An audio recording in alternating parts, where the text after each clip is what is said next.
Hello everyone, welcome back to the channel. आज का जो वीडियो है इसमें मैं ब्लॉक 7 की यूनिट 5 जो कि लास्ट यूनिट है विच इज़ लैंग्वेज एक्विजिशन या फिर learner factors in language acquisition 2, इसका जो सेकंड पार्ट है हम कंप्लीट करेंगे। इसके पहले वाले पार्ट में हम जो है 4 फैक्टर्स जो है ऑलरेडी देख चुके थे, जैसे कि जेंडर वगैरह हम ऑलरेडी वो कवर कर चुके हैं। अगर आपने वो वीडियो नहीं देखा है तो उसकी लिंक मैं शेयर कर दूंगी, आप वो चेक कर लीजिएगा। आज जो है हम अगले 3 फैक्टर्स जो है वो डिस्कस करेंगे। सो टोटल 7 फैक्टर्स जो है वो ट्यूडिस फैक्टर्स कहलाते हैं। अगर ये आपको 20 मार्क्स का क्वेश्चन आता है तो आप इसको अटेम्प्ट कर सकते हैं। सो आज के जो हमारे अगले फैक्टर्स हैं वो हैं personality factors, attitude and motivation. ये तो यहाँ पे आप देख सकते हैं स्क्रीन पे कि मैंने जो इग्नू की बुक से कुछ चीज़ें मार्क की हुई हैं एज यू कैन सी। सो ये तो आपको दिख ही रही है, लेकिन ये उतना ईजी नहीं था, इसलिए मैंने जो है अपनी खुद की एक पीपीटी बनाई हुई है और इसके नोट्स भी आपको एज एज नोट्स आपको यहाँ से सब कुछ मिल जाएगा। सो आपके लिए भी ज़्यादा आसान होगा। And by the end of this video मैंने इन सारे पॉइंट्स को जो अभी हम डिस्कस करेंगे, काफ़ी सारे पॉइंट्स हैं, उनको मैंने एक ऐसे नोट फॉर्म में बना के रखा है, तो आपको जो है ईजिली डेफिनेशन, उसके टाइप्स, उसके फैक्टर्स, कैसे वो इन्फ्लुएंस करते हैं, ये सब जो है आपको स्क्रीन पे देखने मिल जाएगा। आप इसके स्क्रीनशॉट लेके जो है बहुत अच्छे से रख सकते हैं और इसको रीड कर सकते हैं और एग्जाम में उतने ही अच्छे से लिख के भी आ सकते हैं। सो आई होप ये वीडियो आपको यूज़फुल रहेगा और इसके पहले वाला वीडियो भी आपको जो है अच्छा लगा होगा। And if you are enjoying my videos, don't forget to subscribe to this channel और मुझे कमेंट सेक्शन में ज़रूर बताइए कि आपको मेरी वीडियोज़ कैसे लग रहे हैं। Are these notes helping you? क्योंकि मैं हमेशा जो है सबको रिस्पॉन्स देती हूँ और I try to make my videos better. आपके फीडबैक से जो है मुझे वीडियोज़ अच्छे करने में भी हेल्प मिलती है और मोटिवेशन भी मिलता है, और कभी फीडबैक भी काम में आ जाता है कि ऐसे नहीं ऐसे कर दीजिए। ठीक है, तो इसके साथ ही जो है हम वीडियो शुरू करते हैं। जैसे कि मैंने कहा था कि हमारे 3 फैक्टर्स जो हैं वो है सबसे पहला है कॉग्निटिव स्टाइल या पर्सनैलिटी फैक्टर्स, दूसरा है एटीट्यूड और तीसरा है मोटिवेशन। कॉग्निटिव स्टाइल जो है इसको समझना पड़ेगा कि कॉग्निटिव स्टाइल होती क्या है। उन्होंने डेफिनेशन वगैरह आपको सब स्क्रीन पे दिख रही है, आप इसको रीड कीजिए और मैं आपको जो है एग्जांपल उसके थ्रू बताती हूँ कि जैसे मैंने बोला कि यार ये कार बहुत अच्छी है, तो मैं और आप हो सकता है हम दोनों एग्री करें कि ये कार बहुत अच्छी है, बट मैं जो है अपने ब्रेन के हिसाब से मैं सोचूंगी कि हाँ यार, सीट बड़ी है, कंफर्टेबल है बैठने के लिए, मैं सो भी सकती हूँ, या फिर इसका कलर मुझे बहुत अच्छा लग रहा है, या फिर इसका जो कवर्स हैं, इसके जो कवर है मुझे टच करने में बहुत अच्छे लग रहे हैं, या इसका जो शाइनी मटेरियल है मुझे अच्छा लग रहा है, या मैट फिनिश है वो मुझे अच्छी लग रही है। It's possible, right? वहीं आप जो है आप सोच सकते हैं कि हाँ यार, इसकी इंजन की पावर बहुत अच्छी है, इंजन बहुत स्ट्रॉन्ग है, राइट? या फिर इसमें जो है टेक्निकल फैसिलिटीज, जो टेक्निकल एस्पेक्ट्स है इस कार के वो बहुत ज़्यादा प्रोग्रेसिव हैं, आगे बढ़े हुए एडवांस्ड हैं। So you might think about the same car, we both have the same opinion about it कि हाँ अच्छी है, लेकिन आपको किसी और चीज़ से अच्छी लग सकती है, मुझे किसी और चीज़ से अच्छी लग सकती है। अब ये जो एग्जाम्पल्स मैंने यहाँ दिए हैं इनको आप देखिए। अनवर और कवल के एग्जाम्पल्स उन्होंने सेम चीज़ बताई है, तो जो है उसके यूज़फुलनेस के बारे में फोकस कर रहा है कि हाँ माइलेज अच्छा देगी और ऐसे, वो क्या हुआ? फंक्शनलिस्ट हुआ। और जो उसके टेक्निकल एस्पेक्ट्स के बारे में बात कर रहा है वो क्या हुआ? एनालाइजर हुआ। ओके, ये 2 टाइप से जो है कॉग्निटिव स्टाइल को उन्होंने समझाने की कोशिश की है। कॉग्निटिव स्टाइल्स क्या होती हैं? कॉग्निटिव स्टाइल भी अपने आप में 2 तरीके की होती हैं। एक है फील्ड इंडिपेंडेंट और दूसरा है फील्ड डिपेंडेंट। तो फील्ड इंडिपेंडेंट एंड डिपेंडेंट में क्या फ़र्क होता है? फील्ड इंडिपेंडेंट जो है, इंडिपेंडेंट समझ में आ रहा है, वो क्या करेगा कि डिटेल पे ध्यान देगा और बैकग्राउंड को जो है वो इग्नोर कर देगा। इसका एग्जांपल उन्होंने दिया है कि एक बहुत ही बिज़ी अगर पेंटिंग है, तो आप उसके एक-एक डिटेल पे जाने की जगह, जैसे उसमें फ्लावर्स भी बने हैं, एनिमल्स भी हैं, मे बी एक लड़ाई भी चल रही है, युद्ध भी हो रहा है साइड में, कोई एम्प्रेस भी बैठी हुई है, तो बहुत कुछ हो रहा है। आप एक छोटी-छोटी चीज़ पे ध्यान देने की जगह आप मे बी उसको ऐसे एक डिस्क्राइब करोगे कि हाँ, ये हो सकता है जब वॉर चल रही होगी उस वक़्त की बात है। एंड जो पेंटर है हमारा, उसने जो है वॉर में भी खुशी ढूँढने की कोशिश किया with the help of flowers and birds and all these things. बहुत वीक एग्जांपल लग रहा होगा, बट जस्ट समझाने के लिए मैं बता रही हूँ कि आप क्या है कि आप ओवरऑल बैकग्राउंड की जो थीम है उसको ढूँढने की कोशिश करोगे और जो छोटे-छोटे डिटेल्स हैं उनको इग्नोर कर दोगे, then this would be field independent.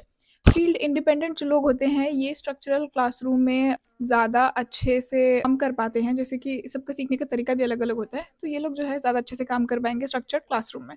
दूसरे हुए फील्ड डिपेंडेंट, ये क्या करते हैं? They see things as a part of the whole concept. वो इस चीज़ पे फोकस करेंगे कि सारे parts of the painting how they are working together. It's the same busy painting, right? बहुत सारी चीज़ें हो रही है, but this person will be like हाँ, ये फूल जो यहाँ नीले रंग का उगा है, इसका जो है मीनिंग ये हो सकता है कि ये लाल फूल जो है और लाल खून जो युद्ध में लोगों का बह रहा है, so this could be connected, या ऐसे कैसे कि ये एक साथ सब जुड़ के इतना सुंदर पेंटिंग बन रहा है, so how is it happening? तो वो सारे पार्ट्स को जो है कनेक्ट कर सकते हैं। So field dependent learners they are better at conversation and interaction. So बहुत बार आपने नोटिस किया होगा कि कुछ लोग बहुत अच्छे से बात कर लेते हैं, इंग्लिश में बहुत अच्छी बोल लेते हैं मे बी उनको, लेकिन अगर आप एग्जाम दोगे कि इंग्लिश का एग्जाम दो, सो मे बी उनका ग्रामर उतना अच्छा नहीं होगा, पॉसिबली इट्स अ पॉसिबिलिटी। सो ऐसे जो लोग हैं, ये लोग बात वगैरह करने में ज़्यादा अच्छे हैं, और अगर आपको पता चल जाए कि आप एक फील्ड डिपेंडेंट लर्नर हो, so then you can prioritise your learning according to that. कुछ लोग जो है उनको बातें करना बहुत अच्छा लगता है, तो वो लोगों से बात कर करके ही लैंग्वेजेस सीख जाते हैं, और कुछ लोग जो है उन्हें बैठ के नोट्स ग्रामर वगैरह करना पड़ता है। सो ये जो हम सीख रहे हैं 7 जो फैक्टर्स हैं लैंग्वेज एक्विजिशन की, इसीलिए है कि एज अ टीचर, अब आप एमए वगैरह करो तो आप मोस्टली जो है इंग्लिश पढ़ाओगे लोगों को, तो एज अ टीचर ये आपको हेल्प करेंगे कि ओके ये मेरा लर्नर ऐसा है, तो इसको ये थोड़ा सा फील्ड इंडिपेंडेंट वाला लर्नर है, तो इसको प्रॉपर क्लासरूम में बिठा के ग्रामर नोट्स ऐसे दूंगी। वहीं ये जो मेरा फील्ड डिपेंडेंट लर्नर है, इसको मैं क्या करूँगी, बोलूँगी चल अपन बात करते हैं। सो अगर हम दोनों बात कर रहे हैं, उसके थ्रू जो है वो बहुत आसानी से चीज़ें समझ पाएगा और लर्न कर पाएगा। जो नेक्स्ट वाला हमारा पॉइंट है वो है रिफ्लेक्शन वर्सेस इम्पल्सिविटी। ये सब कुछ जो मैं मन से नहीं दे रही हूँ, सब कुछ आपकी इग्नू की बुक में दिया हुआ है, मैंने सिर्फ नोट्स बनाए हैं। So just as a proof आप इधर देख सकते हो। सो ये हमारा रिफ्लेक्शन वर्सेस इम्पल्सिविटी है। तो रिफ्लेक्शन क्या होता है, दो तरीके के लोग होते हैं। दोनों को आप सेम सवाल पूछोगे, एक जो है वो सोच समझ के जवाब देगा और वो सही जवाब देगा, but it will take this person time to answer the question. The other person on the other hand would respond right away. ये आंसर कभी सही कभी गलत हो सकता है, बिकॉज उसने सोचा ही नहीं है ना, उसने फटाफट आंसर दे दिया है। सो इसके एग्जाम्पल्स हैं कि सॉरी आवाज़ जो है साउंड क्वालिटी थोड़ा चेंज हो जाएगा, बिकॉज मेरा माइक जो है वो चलते चलते बंद हो गया, एंड मैंने बहुत सारा रिकॉर्ड कर लिया था, एंड वो मुझे अब से वापस रिकॉर्ड करना पड़ेगा, but that's okay. I think मुझे वो शुरू करना चाहिए कि go fund me for a good mic, but instead of money maybe you could fund me with knowledge कि मुझे कौन सा माइक लेना चाहिए, because I have bought so many और कुछ ढंग से हो नहीं पा रहा है। सो या anyway, let's get back to this. हम एग्जांपल लेते हैं कि एक बच्चा जो है वो पिक्चर्स को जो है फास्ट मैच कर रहा है यहाँ से वहाँ, एंड वो ज़्यादा सोच नहीं रहा है कि ठीक है फटाफट जो है मैच करता हूँ, ऐसा लग रहा है मैच कर देता हूँ। वही दूसरा बच्चा जो है वो बहुत सोच समझ के जो है मैच कर रहा है। सो ऑफकोर्स ये बच्चा जो है वो बहुत सोच रहा है, इट इज़ टेकिंग टाइम, लेकिन जो पजल का आउटकम होगा वो एक अच्छा आउटकम होगा, करेक्ट आउटकम होगा। अच्छे का तो पता नहीं, बट करेक्ट होगा। सो ये नहीं कह सकते कि ये वाला ज़्यादा अच्छा है वो ज़्यादा अच्छा है, depends on what you want from the job और from whatever you are doing. आपको एक्यूरेसी चाहिए कि आपको क्वांटिटी चाहिए, this depends. So the good news though is कि आप अपने आप को ट्रेन कर सकते हैं to be more reflective, and that is possible, right. So based on this you can decide कि what kind of learner you are, and आपको कैसा जो है लैंग्वेज किस तरीके से सीखना चाहिए। इसके बाद जो है हम कैटेगराइजेशन देखते हैं कि लोग यूजुअली चीज़ों को जो है 3 तरीके से कैटेगराइज करते हैं। सबसे पहला वाला है डिस्क्रिप्टिव एनालिटिक, जिसमें एक स्पेसिफिक डिटेल को आप नोटिस करते हो। जैसे कि अगर मैंने आपके सामने लिस्ट ऑफ ऑब्जेक्ट्स रखी या पिक्चर्स रखी, तो आप नोटिस करोगे कि ये सारे राउंड है, ये सारे स्क्वायर हैं, ये सारे ट्राइंगल हैं। सो एक स्पेसिफिक डिटेल पर जो है फोकस करते हो। दूसरा जो है कैटेगोरिकल इन्फरेंशियल, यानी कि ग्रुपिंग थिंग्स इनटू कैटेगरीज, जैसे कि ये सब फ्रूट्स हैं, ये सब वेजिटेबल्स हैं, ये सब पैंट्स हैं, ये सब स्कर्ट्स हैं, ओके। और तीसरा एंड लास्ट है वो है रिलेशनल एंड कॉन्टेक्चुअल, यानी कि you have to look at things that how they are connected, okay. So how these things are connected is what your focus is. For example ये सब edible चीज़ें हैं खाने के लिए, ये सब पहनने की चीज़ें हैं, ये सब क्राफ्ट की चीज़ें हैं, राइट। सो रिलेशनल कॉन्टेक्चुअल वे में आप जो है चीज़ों को कैटेगराइज कर सकते हैं। सो ये 3 तरीके हैं कैटेगराइज करने के। अभी तक हमने जितने पॉइंट्स पढ़े जो कि थे हमारे फंक्शनलिस्ट एंड एनालाइजर, दूसरा था हमारा field independent versus field dependent, and reflection versus impulsivity and categorisation style. ये सब किसके अंडर आते हैं, ये सब आते हैं कॉग्निटिव स्टाइल के अंदर, ठीक है। तो जब आपको कॉग्निटिव स्टाइल एक्सप्लेन करना है तो आप इन चारों को भी उसके साथ में एक्सप्लेन कर सकते हैं, because this is how you will define cognitive style, ठीक है। तो हमारा ये 5वां फैक्टर हुआ ट्यूडिस का, और इस यूनिट का पहला फैक्टर हुआ। नेक्स्ट वाले पे जो कि है पर्सनालिटी एंड लैंग्वेज लर्निंग। तो पर्सनालिटी हम सबको बहुत अच्छे से पता है पर्सनालिटी क्या होती है। कुछ लोग इंट्रोवर्ट होते हैं, कुछ एक्सट्रोवर्ट होते हैं, कुछ एम्बीवर्ट होते हैं। सो सीधी सी बात है, कोई इंट्रोवर्ट बंदा है उसको आप बोलोगे कि तू जाके सबसे जो है इंग्लिश में बात कर। फॉर एग्जाम्पल वो इंग्लिश सीख रहा है, तो जाके बात करो 10 लोगों से इंग्लिश में, स्टेज पे खड़ा करा दिया, now you speak and everyone will listen to you. So कोई भी इंट्रोवर्ट जो है उसका बिगेस्ट नाइटमेयर होगा ये, I am pretty sure. This person would not like to do it, and उसको जो है हो सकता है लैंग्वेज से डर बैठ जाए, या this person would not prefer to learn that language any more. वहीं ऑन द अदर हैंड अगर आप कोई एक्सट्रोवर्ट है जिसको हमेशा लोगों के साथ रहना, बैठना, बातें करना बहुत अच्छा लगता है, यू नो, फ्री टाइम में भी सबसे जाके बात कर रहा है, उसको आपने इंग्लिश स्पीकर्स के बीच में छोड़ दिया, तो वो जो है बात करेगा सबसे, and he will enjoy that process, और उस प्रोसेस में जो है वो लैंग्वेज सीख लेगा। सिमिलरली कोई इंट्रोवर्ट है, उसको कोई लैंग्वेज सीखना है, तो this person would prefer maybe reading और राइटिंग इन हर और his diary, maybe reading books, right, if this person likes to do it. This depends कि क्या पर्सनालिटी है आपके लर्नर की, इसे आपने उसको सिखाना चाहिए. और उन्होंने बोला है कि सोशल पीपल जो हैं they might learn fast because they talk to more people, and ये तो हम सबको पता है कि जो लोग ज़्यादा इंटरेक्शन करते हैं they are able to speak और लर्न द लैंग्वेज फास्टर. और दूसरा एक और फैक्टर उन्होंने बोला है कि जो रिलैक्स लर्नर हैं they are better than the anxious learners, because जो एंग्शियस है वो बहुत मन में सोचेगा कि मैं जो बोल रहा हूँ वो गलत है क्या, बोलूँ कि नहीं बोलूँ, कहीं ग्रामर गलत तो नहीं है, कहीं इसकी जगह आर तो नहीं आना चाहिए था. उस चक्कर में क्या होता है कि वो बोल नहीं पाते हैं, and then it slows down their learning process. But ultimately, no single process guarantees success, right? Different traits, they work for different learning style, and also what is your aim with the language, right? So बहुत सारे factors हैं, ये अकेला एक नहीं है ना, और साथ हैं, तो सब मिला के and also what how your life is doing and everything, like बहुत सारी चीज़ें होती है, opportunities, so वो सब मिला के जो है बहुत सारी चीज़ें हैं, दुनिया बहुत बड़ी है, but personality and language learning जो है उसमें ये है. अब पर्सनालिटी तो मैंने बोल दिया कि इंट्रोवर्ट को ऐसा करना चाहिए, एक्सट्रोवर्ट को ऐसा करना चाहिए, बट पर्सनालिटी कैसे मेजर होगी, कैसे पता चलेगा?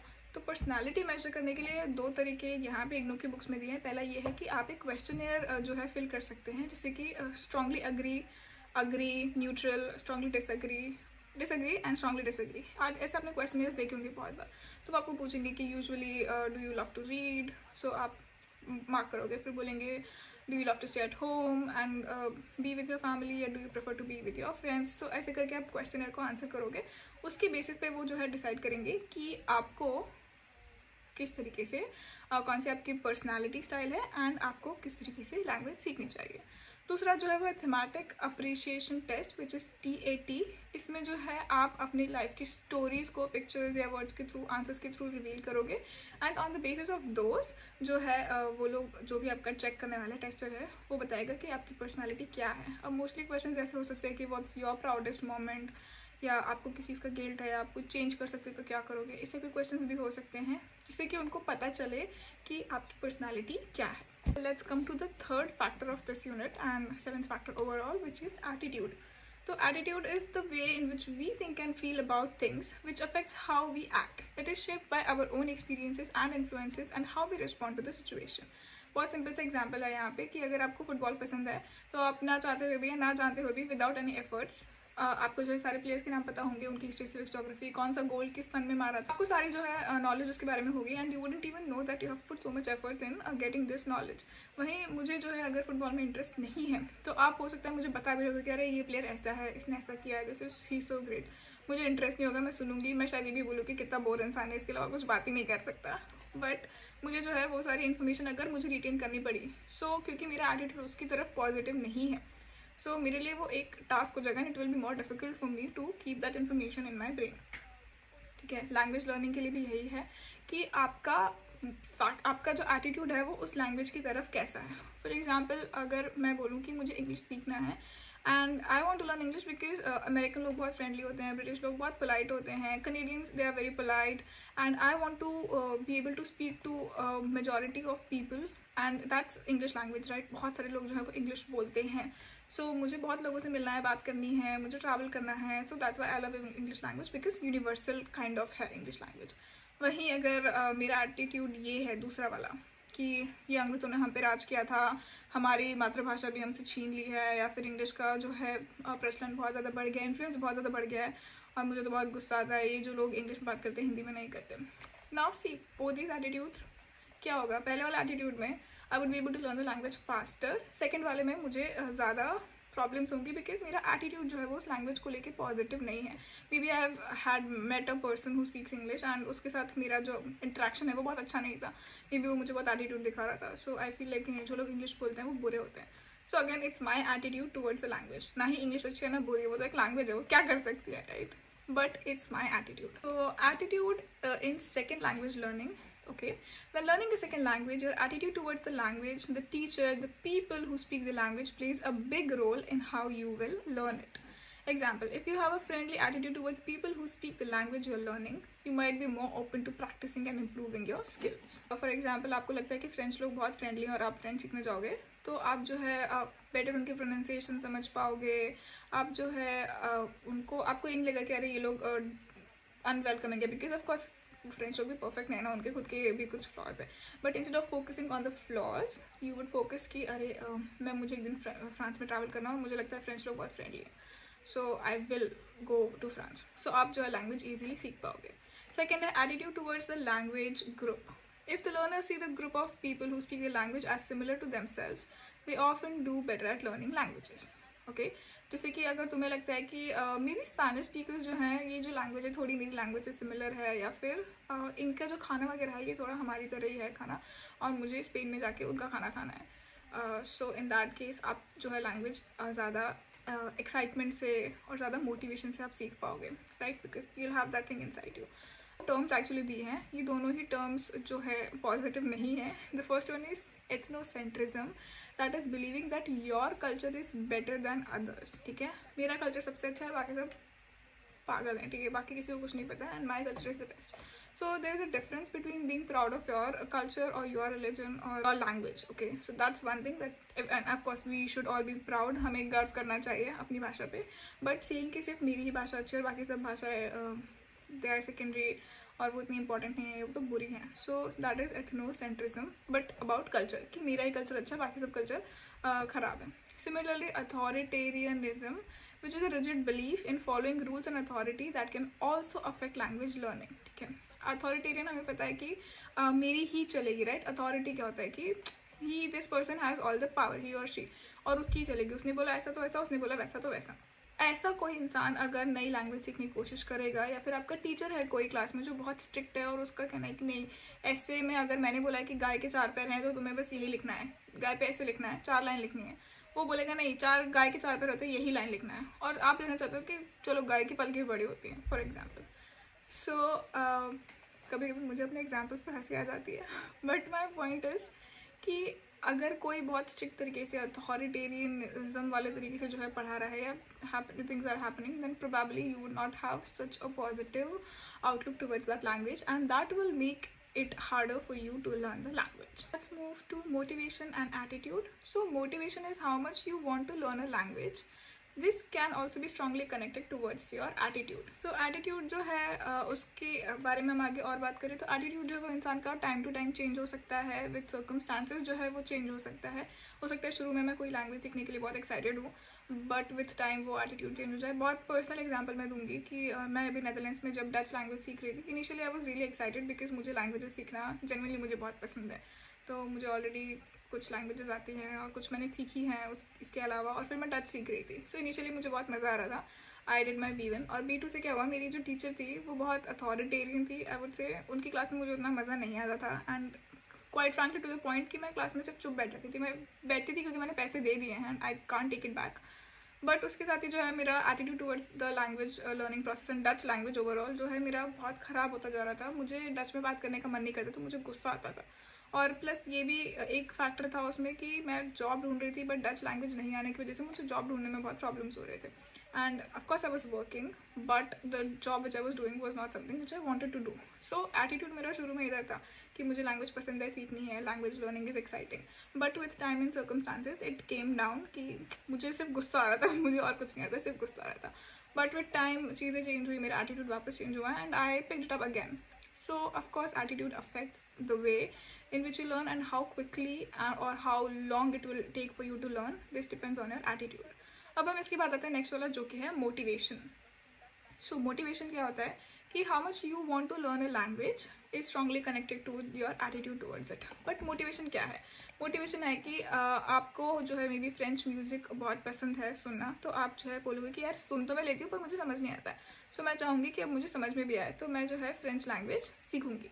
ठीक है, अब मोटिवेशन दो तरीके के होते हैं मोस्टली। एक होता है कि इंटीग्रेटिव मोटिवेशन, जैसे कि आपको यहाँ स्क्रीन पे दिख रहा है कि मुझे लोगों से मिलने में हेल्प होगी, राइट, मेरी पर्सनालिटी बेटर हो जाएगी इंग्लिश सीख के, मैं लोगों को अच्छे से समझ पाऊँगी इंग्लिश सीख के, मे बी मुझे उनकी म्यूज़िक फिल्म्स वगैरह जो है सुनने सीखने में आसानी होगी, and I would be able to enjoy them मोर।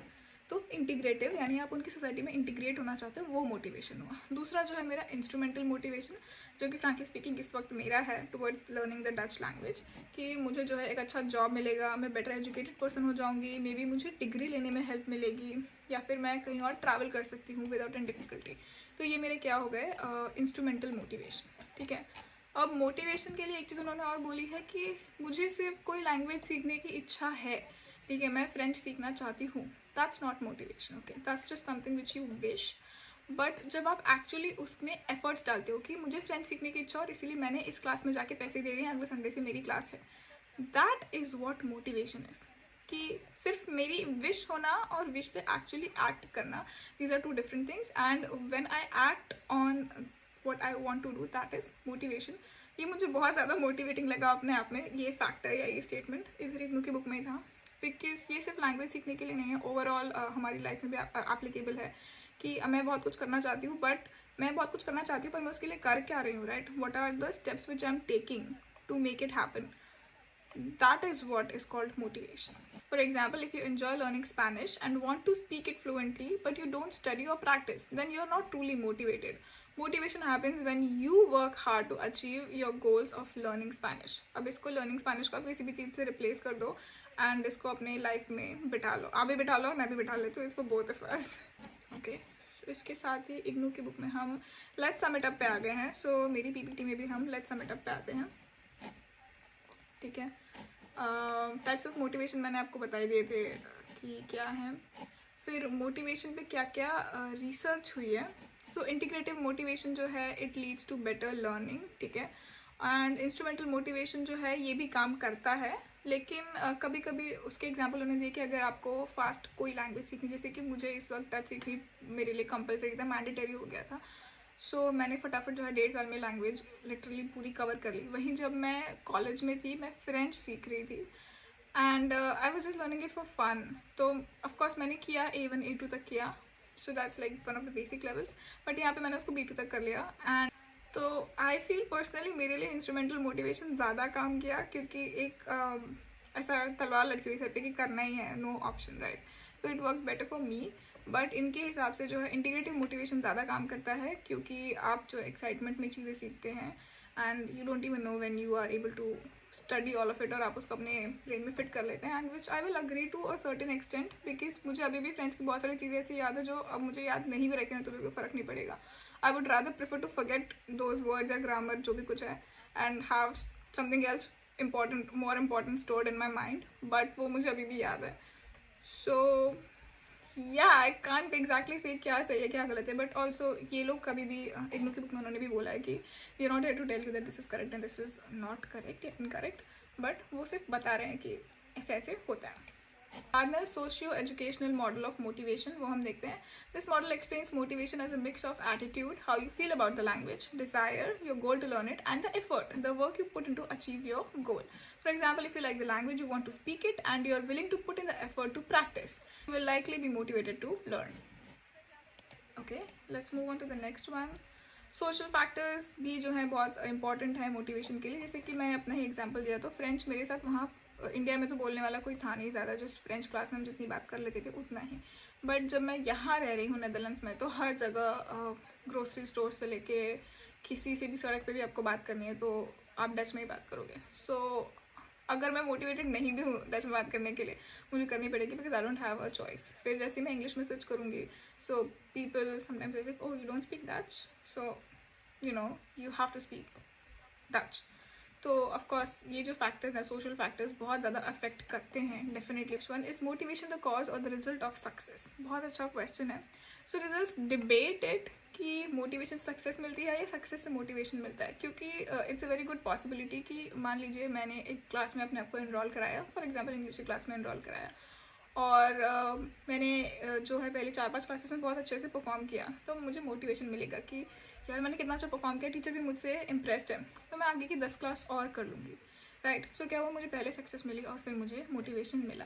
दूसरा कैसे हो सकता है कि मुझे पता है कि मुझे इंग्लिश सीखनी ही है, मुझे अच्छे जॉब चाहिए, I need to learn English, okay, and मैं इतनी मोटिवेटेड हूँ कि भले ही मैं क्लास में अच्छा कर रही हूँ या नहीं कर रही हूँ शुरू की क्लास में, बट मैं इतनी मोटिवेटेड हूँ कि नहीं, अगर ख़राब रिजल्ट है तो भी I will make it better, I will make it, bring it to 80% या 90%, तो मैं उसके लिए जो है उतनी मेहनत करूँगी।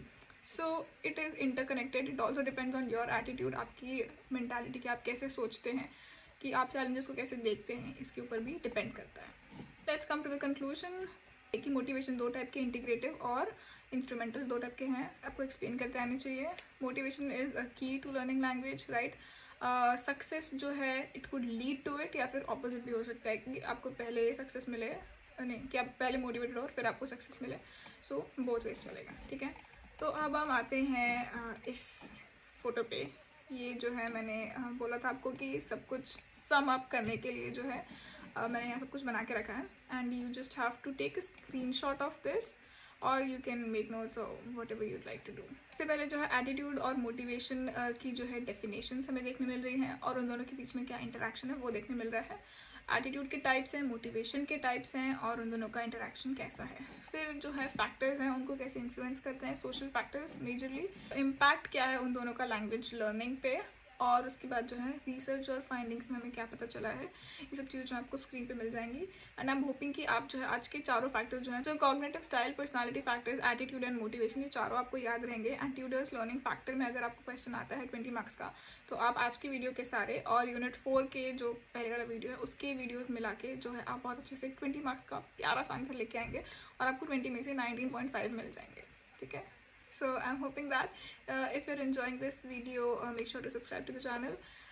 मैं एक चीज़ बोलना भूल गई एक्चुअली, अपनी इग्नू का MEG4 का सब कुछ सिलेबस कंप्लीट कर चुकी हूँ, ऑलरेडी कर चुकी थी।